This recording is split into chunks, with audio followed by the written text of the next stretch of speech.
आखिर कितनी खुशी मिलती है जब ये सुनने को मिलता है कि हमारे घर एक नन्हा सा मेहमान आने वाला है।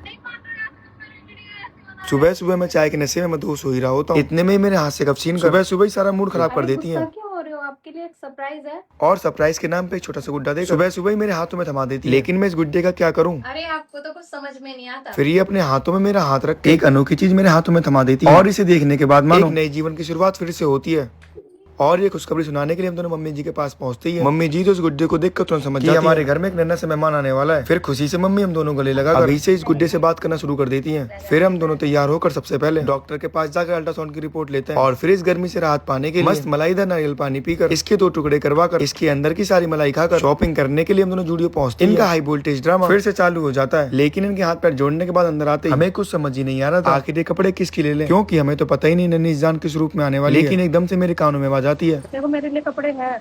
मुझे ऐसा क्यों लग रहा है आज मेरी भारी खाली होकर ही घर जाएगी। फिर क्यों ना लगी लाग में अपने ऊपर भी कुछ खर्च कर लिया जाए।